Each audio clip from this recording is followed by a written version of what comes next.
damn late. I had to stop by the Wax Museum again and give the finger to FDR. We know Al-Qaeda, Zawahiri is supporting the opposition in Syria. Are we supporting Al-Qaeda in Syria? Well, it's a proud day for America. And by God, we've kicked Vietnam syndrome once and for all. Thank you very, very much. I say it again, you've been had. You've been took. You've been hoodwinked. These witnesses are trying to simply deny things that just about everybody else accepts as fact. He came, he saw, he died. Well, we ain't killing their army, but we killing them. We be on CNN like, say our name, bitch, say it 3 times. The meeting of the largest armies in the history of the world. Then there's going to be an invasion. All right, you guys, introducing Hannah Cox, and she is from conservatives concerned about the death penalty. And apparently they've been making some real progress here. Welcome to the show. How are you doing? I'm good. Thanks so much for having me. So, first of all, why would a conservative, much less an entire group full of them, be concerned about the death penalty? Oh, gosh, where to start? You know, I always get asked what's the main opposition conservatives have to the death penalty, and there's no one answer. There's a lot of reasons, and people within our group tend to have one they feel more strongly about, and some just are kind of overwhelmed by the problems with it. But to begin with, the innocence issues are what really move a lot of people. I think most people know there's been a number of wrongful convictions in our system, but most people aren't aware of just how many we've had. To date, we've had one person exonerated from death row for every 9 executions in this country. So it's happening really frequently, and the fact that we're catching these is not really a product of the system working. It actually is typically due to the work of outside groups, typically working pro bono, coming along and really working to retest evidence and have new things introduced into the appellate process to prove innocence.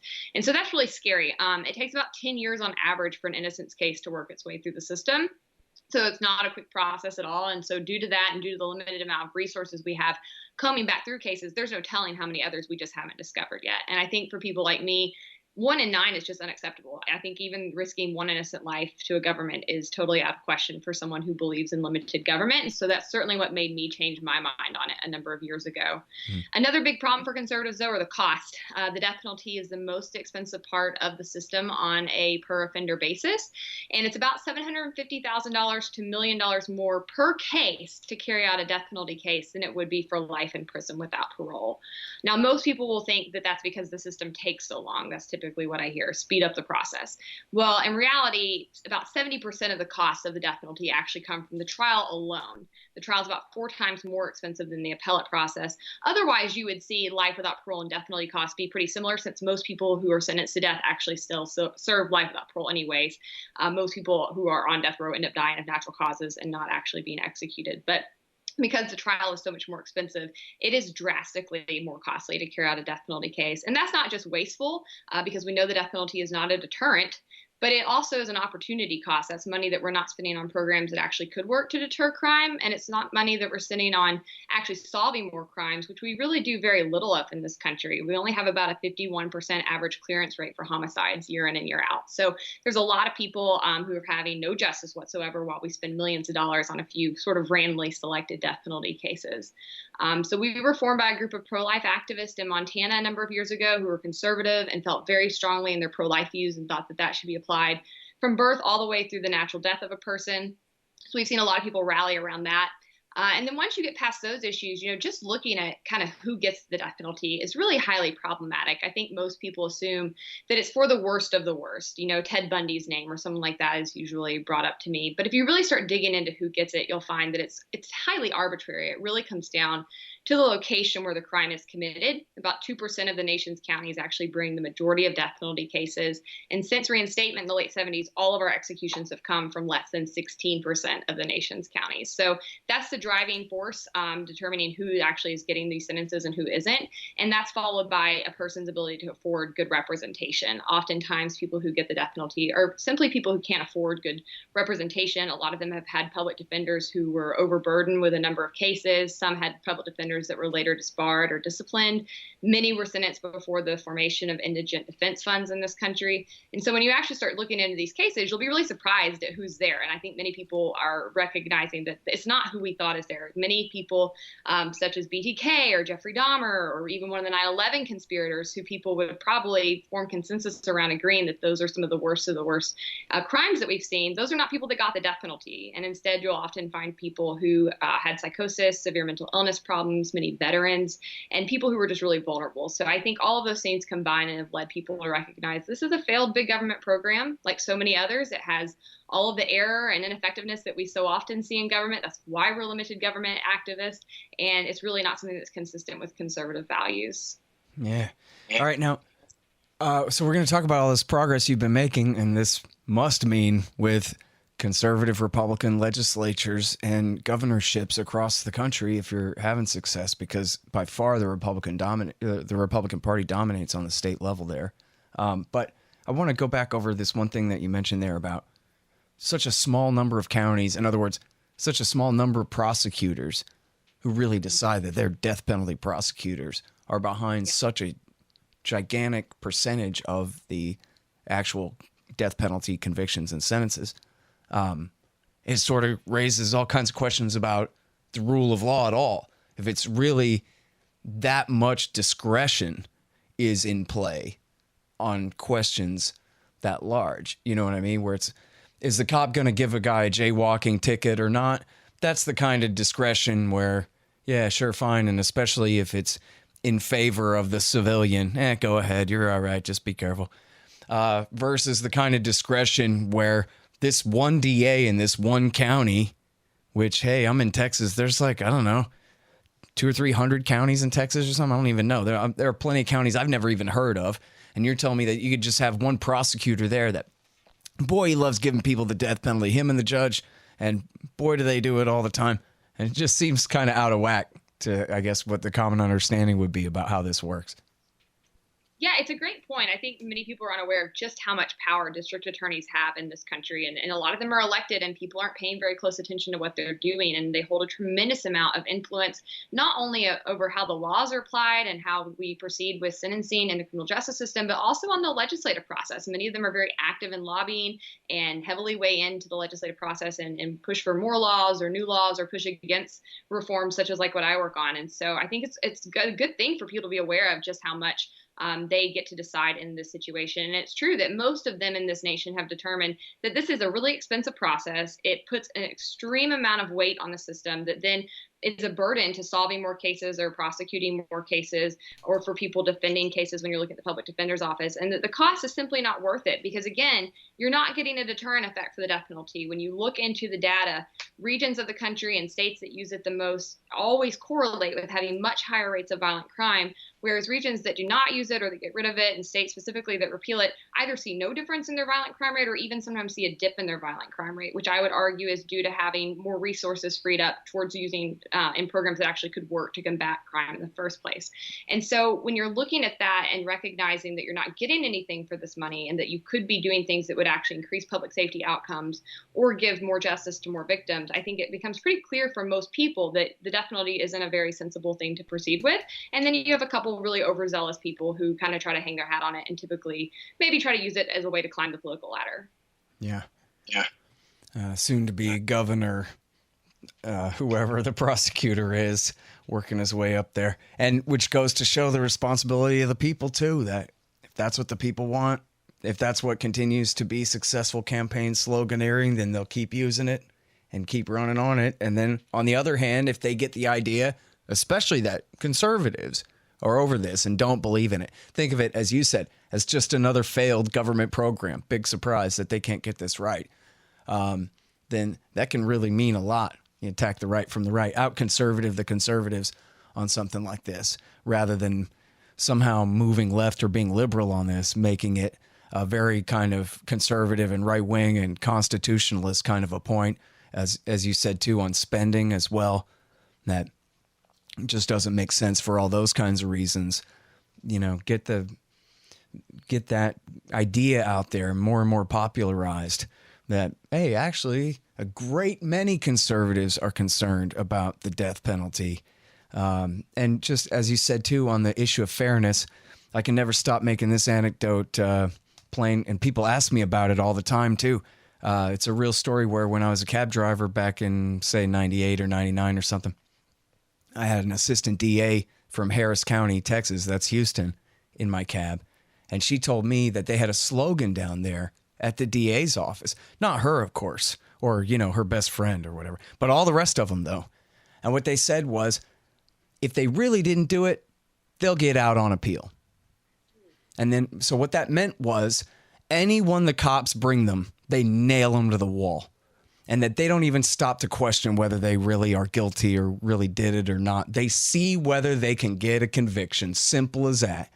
And then, you know what? Yeah, innocent people get caught up in that all the time. And you got to figure Harris County, people are in and out of there all day long. And mostly in.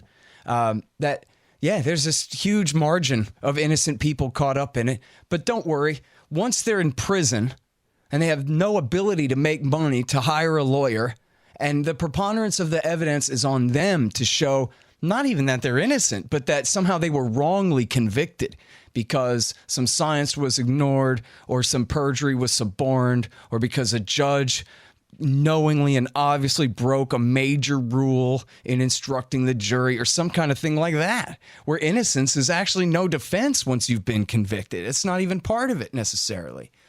Maybe unless some new science has been developed and some old evidence can be retested or something like that. But otherwise, you're done. But that's their attitude. It has nothing to do with the mandate of seeking justice at all. Their job is flipping burgers and getting them out the window.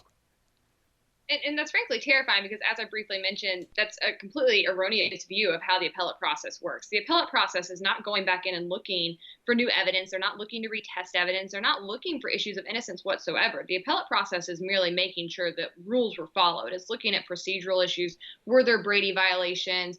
Were there issues with the jury? Things of this nature. They're not coming in and doing this as a new trial. And so even when there is new evidence to be tested, it can be extremely difficult to have it entered into the appellate process. There's one case in Nashville, Tennessee, where the guy was executed in 2006. There's been serious innocence issues around the case all along. There was new evidence discovered before he was executed. His attorneys were really pushing to have it tested. And basically, the prosecution was able to prevent that from happening. And so now there's another push to have that examined posthumously and see if we executed an innocent person. But just because there even is new evidence to be tested does not mean that it happens in the appellate process. And so to believe that just because there's somebody who's innocent would get off during the appellate process is complete hogwash. And I think you have to know that if you work close to the legal system. Yeah, well, they do know it, right? And they don't care. That's just the deal. That was why she denied that she ever said that or agreed with that. But it is true about the rest of them. And think about what that means, that's a saying, not just that. That's a way of sort of paraphrasing how they feel about it. That's a figure of speech there. If they really didn't do it, they'll get out on appeal. This is repeated back and forth between these people over and over again. Like terrorism is a small price to pay for being a superpower, something like that. Anyway, and then there was one thing, too, I wanted to point out about what you said about the costs and people assuming that, well, that's because all the appeals process. Well, if you're going to cut costs on that, you're just going to convict more and more innocent people and take away, even though, as you said, the appeals ain't all they're cracked up to be in the first place. You're going to limit even that.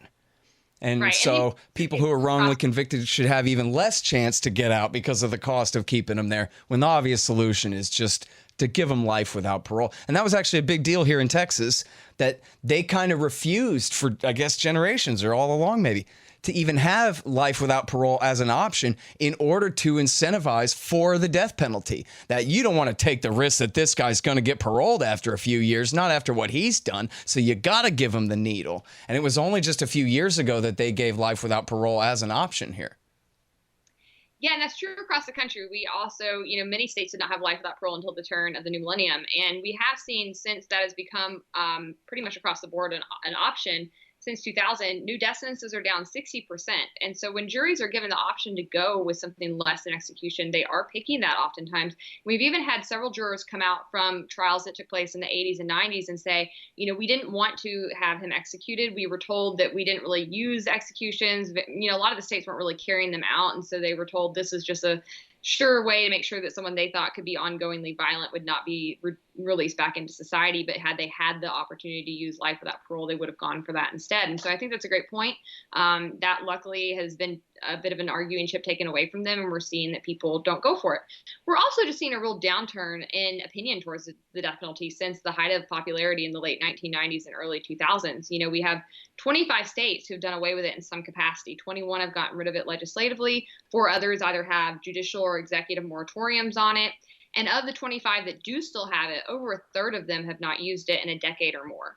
Last year was the 4th in a row the country carried out fewer than 30 executions, and there was 25, I believe, and all of those came from only 8 states, with more than half coming out of Texas alone. So not only is usage down, it's really heavily concentrated, and a recent Gallup poll found that nearly 50% of Americans do not believe the death penalty is being applied fairly. And I think that that is something that's occurring in the age of information. People are getting to see behind the curtains of the criminal justice system in a way they never have before, through the popularity of true crime and just through the ease of access to information through the internet. And people are recognizing the system's not functioning the way they were taught that it should and that they thought that it was.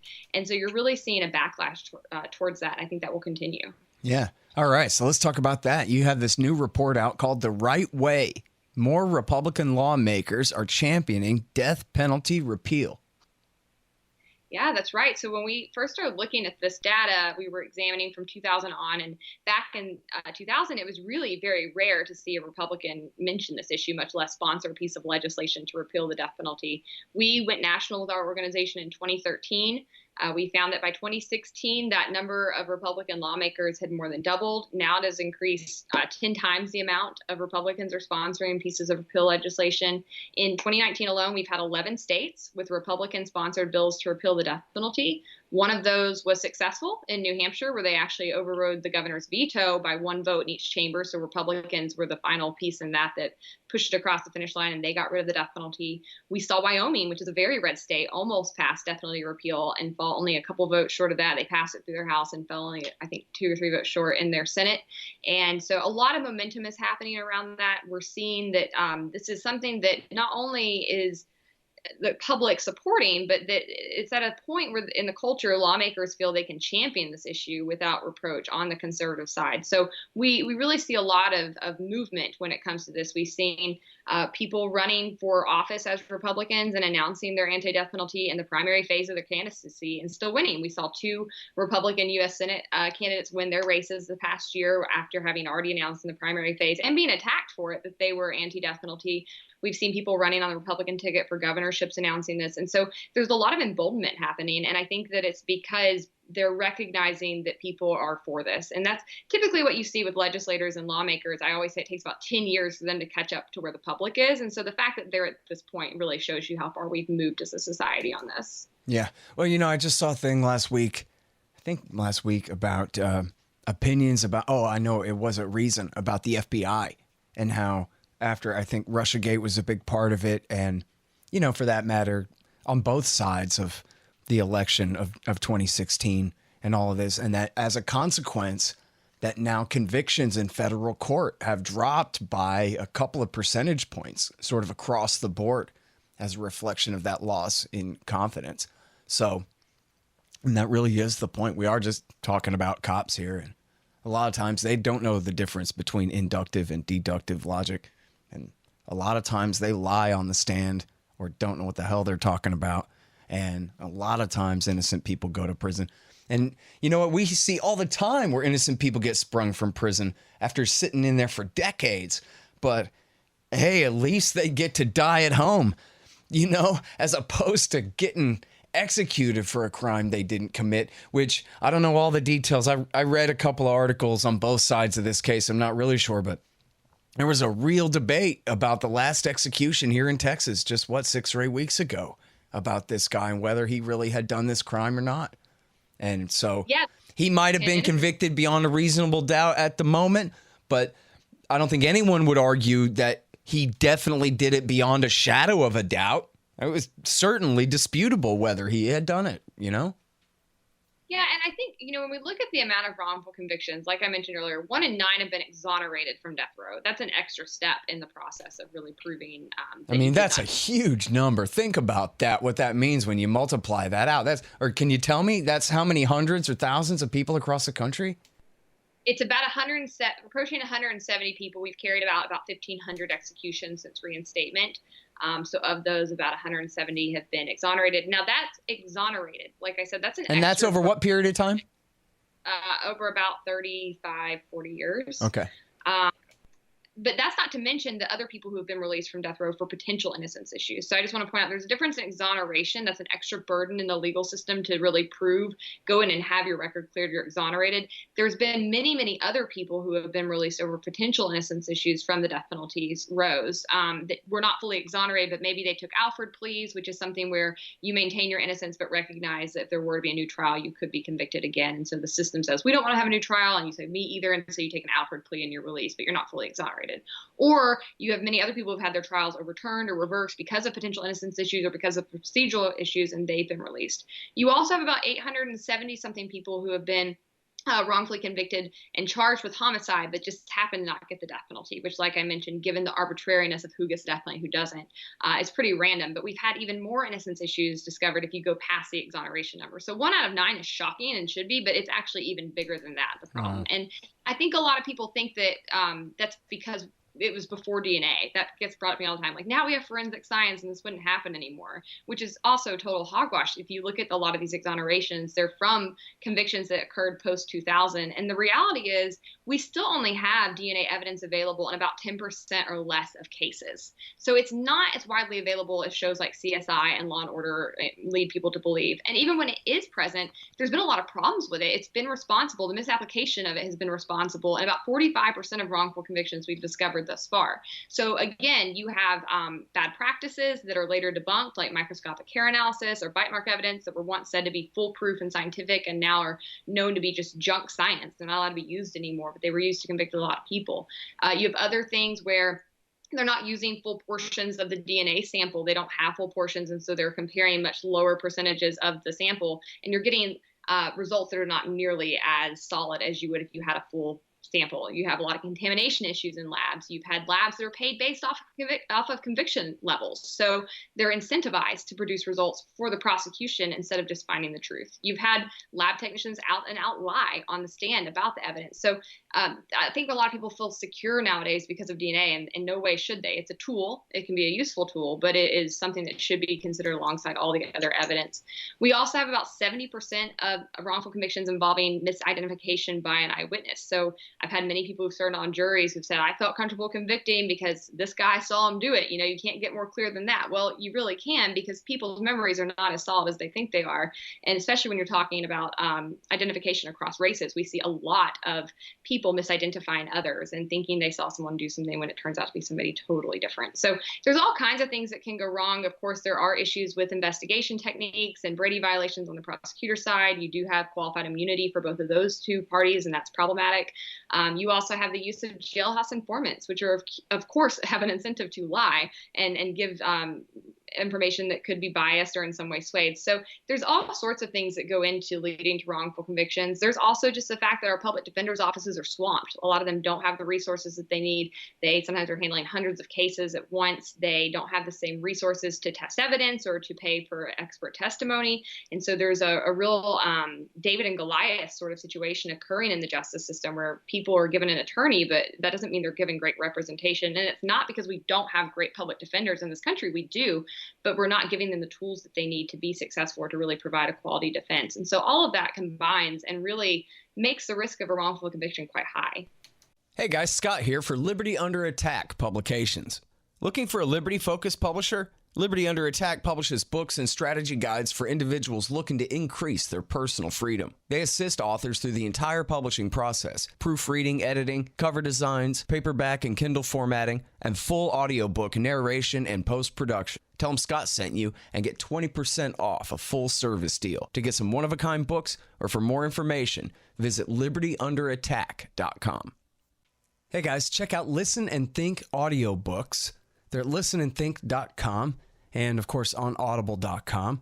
And they feature my book, Fool's Errand, Time to End the War in Afghanistan, as well as brand new out Inside Syria by our friend Reese Ehrlich, and a lot of other great books, mostly by libertarians there. Reese might be one exception, but essentially they're all libertarian audiobooks. And here's how you can get a lifetime subscription to Listen and Think audiobooks. Just donate $100 to The Scott Horton Show at scotthorton.org/donate. You know, it's interesting what you mentioned about the TV shows regarding how the evidence is used, where, you know, I think poor old Andy Griffith would have never really suspected that Matlock would actually serve such a negative purpose in this society of making people believe that essentially that's how it works, and the truth will out, and the lawyer will get the real culprit to admit it on the stand, and the prosecutor will be more than happy to drop the charges now that this new evidence has come to light.